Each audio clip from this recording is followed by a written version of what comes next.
और 65 रुपए से ऊपर पेट्रोल। ऐसी स्थिति में देश की जनता हाय हाय कर रही है। और जो दिल्ली की सत्ता पर मनमोहन सिंह प्रधानमंत्री के रूप में 2004 से 2014 के मध्य शासन कर रहे हैं कांग्रेस पार्टी के लोग, इन लोगों ने देश की जनता पर महंगाई इस तरह से ठोक दी कि जनता की कमर टूट गई। ये बातें कह करके मोदी और उनकी जमात के लोग जनता को अपनी तरफ आकर्षित किए कि अगर हमको अवसर दे दीजिए तो ये 400 वाला सिलेंडर ये आधे दाम पर मिलेगा, ये 58 रुपए का डीजल 40 के नीचे, और ये 65 रुपए का पेट्रोल 50 के नीचे। बाबा रामदेव एक हस्ती थी उस दौर में। आप लोगों में से किसी को बाबा रामदेव याद है? बताइए, आप लोगों से पूछें, याद है? 50 रुपया लीटर पेट्रोल बिकवावे खातिर एकदम चाप उतरे रहो। नेता नहीं था कोनो पार्टी का, लेकिन वो चुनाव में 2014 में सबसे महत्वपूर्ण भूमिका निभाई। जब यह जनता को भ्रमित करने के लिए कहा गया कि इस देश के कालाबाजारी करने वालों ने बड़ा धन दौलत इकट्ठा करके ले जाकर के विदेश में, स्विट्जरलैंड एक देश है, उस देश के स्विस बैंक में छुपा करके पैसा रखा है जो भारत का पैसा है। अगर सरकार मोदी के नेतृत्व में बनेगी तो 100 दिन के अंदर जाके रुपया काढ़ लिया बजे। अपना अपना गांव में खाता उता खोल के पंच रेडी रही, अब सब पर खाता में 15-15 लाख रुपया यही तरह ढील दिया जाए, पहुंच जाए। पहुंचा भी दिया पूरे देश में। आपके घर पहुंचा कि नहीं, आपके गांव में पहुंचा कि नहीं पहुंचा? यानी क्या पहुंचा? बैंक कहाँ बा? यहाँ बा। अब बैंक का मैनेजर से भेंट कर जाओ, पर सर्वर डाउन हो गया। देश में पहुंच गए, तोहरा के यहाँ नहीं के पहुंचा लो, सर्वर डाउन का भैया लेके केहू के जा, अब कुशवाहा जी के दे के जाके वो जगह कहा कि देखो कर लाइन ठीक हो जाओ, मोदी जी वो जगह से ढील दे पड़ा। अब पैसा वाली जगह नहीं के पहुंचा। डीजल वो जो 58 रुपया रहे वो 40 रुपया हो गई कि 90 रुपया भाई।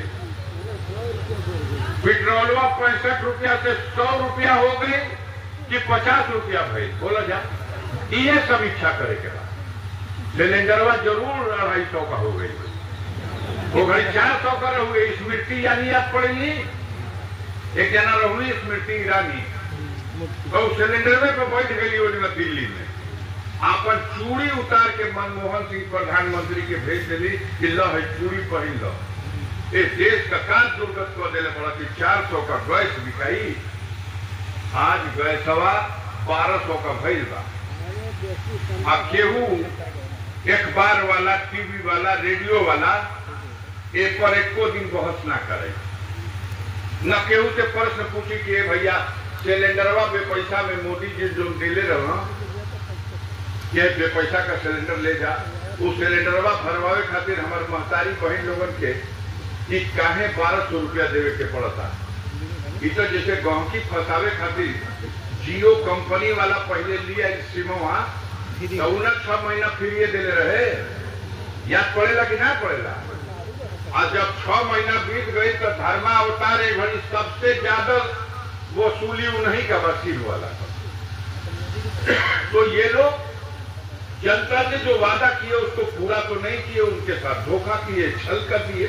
अब जनता बेचैन नहीं किए, भाई तो पहले रहो बेरोजगारी खत्म हो जाए। कैसे खत्म हो? तो 2 करोड़ नौजवानों के हर साल काम दिया जाए। आदमी अंगुली पे जोड़ो कि 5 बरिस रह गया तो 10 करोड़ आदमी नौकरी पा दी, और 10 बरिस रह गया तो 20 करोड़। देशवा में 25 करोड़ परिवारे बा, और में 20 करोड़ नौकरियां हो गया। तो अगर अपन वादा मोदी जी पूरा कर दिले हुई तब तो एक गौवा में हमके जनाता की अड़सा हो गई हुई है, घरवा में 2-3 को नौकरियां अड़स गई हुई। कहा हाल बात गाँव में बताओ जो नौकरी उकरी मिलल बा? कुछ नहीं क्यों मिलल। कोई गांव दिया लेके खोज घल बा कि भैया केहू के नौकरी मिलल होके तो बतावा जा। कई गांव में कहूँ नौकरी नहीं, धोखा मिलल बा। जगह नौकरी रहे वो खत्म हो गई, और नौकरी के नाम पर परीक्षा का आयोजन, और वो आयोजन में भी रकम लगा था कि नहीं लगा था? भाई सिपाही का भर्ती भइल 70 रुपया लगल, 500 रुपया। कर रुपया लगल बेटा? नौजवान लोग बताओ जा, तो हम लोग फार्म में कितना? 500। परीक्षा हो गई, अब बिहान भाई पता चलल परीक्षा निरस्त। ए भैया मोदी जी, योगी जी, इस परीक्षावा में जो परीक्षा देवे 60 लाख नौजवान गई रहना, तो जिन्हनी का 500 रुपया लागल बा, सरकार का पेट में चल गई रुपया, अरबों में गया रुपया। 60 लाख गुणे 500 करके देखा जा, 000 काफी भर गई रुपया, तो घोट देना लोग। और परीक्षा कैंसिल, कौनो कसूर इन्हनी के तबा ना जे पर्चवा भर ले रहे का, तो पर्चवे लीक हो गई। ये पर्चवा छपल कहाँ पता बा? पर्चवा गुजरात भेजल गई है छापे खातिर, अब गुजराते से लीक हो गई। आप पूछो अपनी सरकार के लोगों से, मालिक लोग आवत हुआ, इन लोग के वोट चाहिए ना बती हैं लोग की नौकरिया नहीं जा देले, पैसावा नहीं जा भेजले, महंगैया ना कम कर लिया जा, 3 गुना कर देनी जा, ओटवा चाहिए तो ओटवा आपके नाम पे चाहिए, तो हमन का भगवान के बैठा देनी जा, मोदी ने बैठे रहा, ये लिए हमन के वोट चाहिए जो भगवान के लिए के जनता लिया दे। लेकिन आप पूछो, पीछे खड़े हैं बाबा साहब, इन्होंने जो संविधान में व्यवस्था दी थी, आज मोदी और उनकी सरकार के लोग संविधान की उस व्यवस्था से अलग रास्ते से अपनी मनमानी कर रहे हैं कि नहीं कर रहे हैं? बताओ। हो रही ना? कहले रहूंगा कि चोरी बेईमानी घुसखोरी बंद, पूरा देश में जो राजपाट आई तो न खाई न खाए दे, आ चोरी बेईमानी घुसखोरी बंद कर दी। थाना में जैला पे बर्फी खिया के पानी पियावत हुआ, तो ओकरा बाद काम करत हुआ, तो होता ना? बर्फी मिलता कि पेड़ा है? कौनों के घर, केहू का घरे अगर लड़का बीमार हो गए, मेहरारू चाहे कोनो बूढ़ आदमी केहू कह दिल कि जल्दी मोटरसाइकिल से जा दवाई लिया, बताओ बाजार में ले, और लड़का मोटरसाइकिल लेके चल दिला, अब बाजार में जाता अपन हेलमेट भुला गया, अपन गाड़ी का कागज भुला गया पहुंचे में, और वहां मोड़ पे जब धराता खेतों तो काली माई खेला काटत हो, तो चलान जैसे जना था 20 चक्का ट्रक धर ले मानो, तो इनका 55,000 का ट्रक होता कि नहीं केवल बता जाए ईमानदारी से। देश की जनता को डरा के रोवा दिया आपने। 350 रुपया में मोटरसाइकिल का गुर लाइसेंस बनत रहे, एगड़ी लाइसेंस 6,000 रुपया लगी तो एगो मोटरसाइकिल। ये मोदी का राज है, वह महंगाई से मुक्ति देत हुआ। इस देश में किसान ने पैदा किया टमाटर, तो ऐसी व्यवस्था बना दिया कि उस टमाटर की कीमत किसान बाजार में लेकर के हम अपना खेत में से तोड़ के लिए ही सरकार बेचे खातिर, तो वो घड़ी बाजार का मूल्य ऐसे गिरा देंगे कि 5 रुपया किलो पे टमाटरवा भेज के किसान घरे चले। और जब मोदी का मित्र लोग अडानी अंबानी पूरे देश में एजेंटों के माध्यम से किसानों का टमाटर खरीद लेते हैं, तो खरीदने के बाद जब उनके गोदाम में बंद हो जाता है, तो यही साले देश में टमाटर बिकाई 50 रुपया, 60 रुपया, 70 रुपया किलो बिकाई लगी ना? ईमानदारी से बताओ, 200 तक। यह छूट किसने दिया? ये किसान नहीं बेच रहा। किसान के घरे कौन स्टोर भाई बाकी टमाटर वाला रखी जाइए, टूट जाला, वो के लेके गई बेचे। अगर खर्चिया में 50 किलो टमाटर आट गिर बा, अगर 40 किलो बिकाई तो 10 किलो घरे लेके ना आवेला कि ले भी जाए तो कहाँ रखो, ओके उन्हीं कहीं कोना अतरा देख करके धीरे से उझिल के चल आवेला कि अब का इनके हम पहुंच। वो फेंका हुआ टमाटर भी अडानी अंबानी के लोग अपने एजेंटों के माध्यम से बटोरवा के, और जब अपना कारखाना में ले जाते हो तो सरल का टमाटरवा हो, तो ओहू के पीस के में नमकीन ऐसा मसाला डाल देते हो, तो बोतल में भर के 250 रुपया बोतल का तो स्वास्थ्य बा बिका सके। देखिए देशवा में या जोड़ी व्यवस्था, एक तरफ किसान तबाह। यही साल लहसुन 300 रुपया रेट रहा कि ना 400 वही से कहत हो मोदी 400 का पार 400 लोकसभा का सीटिया लिखा बताओ, वो लहसुनिया का दाम बताओ तो 400 का पार। अदरक का भाव रहा बोला जा वो 400 का पार। कुछ दिन का बाद इनके अगर अवसर मिल जाओ ना तो तेलवो कर दिया 400 का पार, और खाए खातिर दलहनवो एक देश में हो जाए 400 का पार। तो इस व्यवस्था के बदले के चाहिए कि ना बदले के चाहिए बताओ ना। ऐसी सड़ी गली व्यवस्था नियति बा ये भाई, इस देश का जनता हमारे कुल नाटक के समझ ले दिया। तो अब अगर मौका दे वोट से, तो अब जनता वोट ना दे वाला बा। एक बेर कहूँ चकमा मार के अगर आ गई तो है वोट का व्यवस्था खत्म करे के बाद है बाबा साहब भीमराव अम्बेडकर के संविधानवा के सरकार के और नया संविधान लिख लेना है।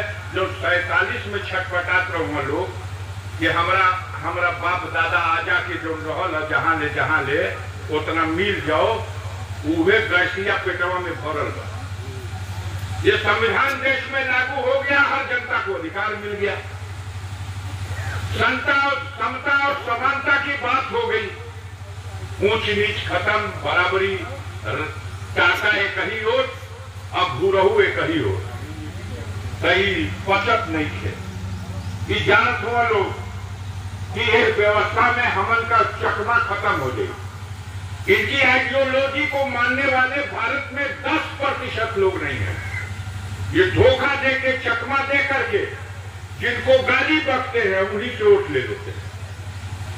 सोनेलाल पटेल जब तक जीवित रहे तब तक उनको गाली बकी जाती थी कि बहुत बड़ा जातवादी नेता है, कुर्मियन के बटोर के गोल बनौले बा, अब कुर्मी जात का नाम पे जातवाद कह के आई पार्टी चलावता। आज उसका वोट लेना है उस समाज का, तो उनकी बेटी अनुप्रिया पटेल के ला भैया तू मंत्री बन जा, और तोहर पति देव जी के उत्तर प्रदेश में मंत्री बना देते जा, 2 लोकसभा का सीटियों ले लड़ लो, अपना जात समाज का ओटवा इज्जत के साथ भाजपा के दीवार। ओम प्रकाश राजभर से के लकड़ी से छुए के तैयार ना रहो, क्योंकि बहुत बड़ जातवादी है।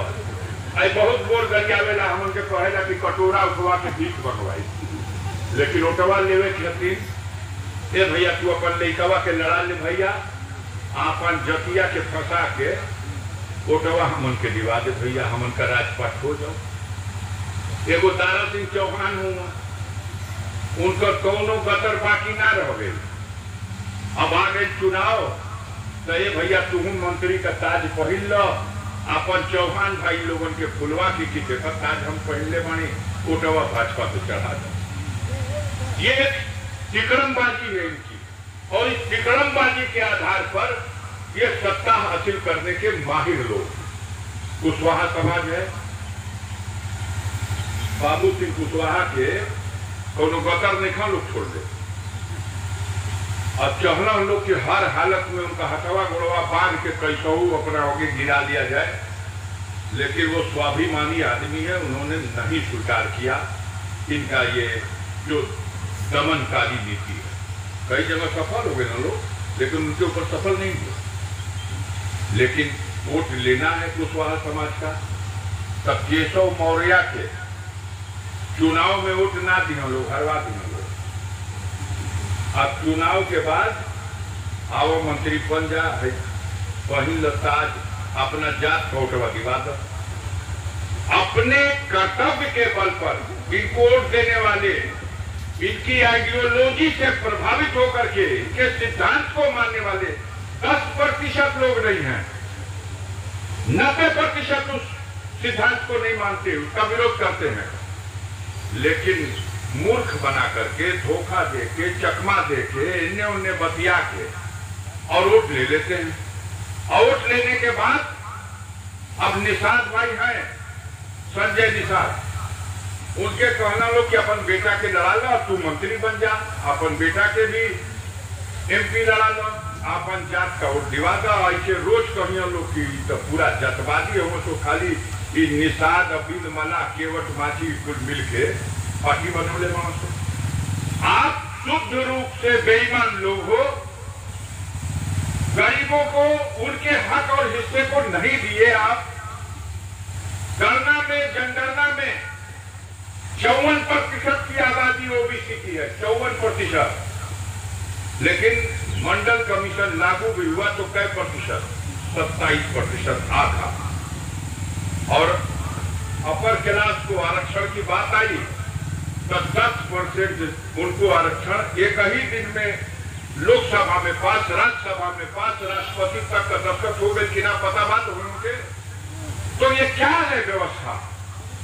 ये चालाक लोग इस देश में गरीब जनता को, भोली भाली जनता को, एससी एसटी को, ओबीसी के लोगों को बेवकूफ बना करके, नफरत फैला करके और आज राजपाट कर रहे हैं। प्रदेश में राजपाट, देश में राजपाट। कोई काम जो वादा किया जनता का पूरा कर दे। आपने कहा भ्रष्टाचार खत्म कर देंगे, इतना भ्रष्टाचार कबो रहबे न करे। कहला कि हम चौकीदार बानी, न खाई दे।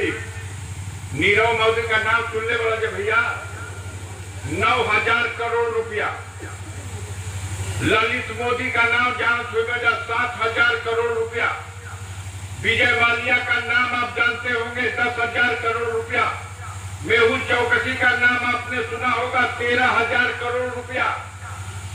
ये कहा भाई? ये चकबंदी का सीओ लोग होगा। मैं भारत का खजाना में चक काट के 9,000 करोड़, 8,000 करोड़, 10,000 करोड़, 13,000 करोड़ इस सरकारवा टाना धोके भाग गए। तो भाग के कहा सदाब छोड़े गए बन तो सीधे लंदन, कोई ऑस्ट्रेलिया, कोई अमेरिका, और वहां जाकर के क्लब में संजिया के दारू पी के नाचत हुआ तो कि सैया भैनव कोतवाल अब डर का है का माल लेके चलिए उनके हम उनके धरे वाला एको धरेना हमको तोड़वा।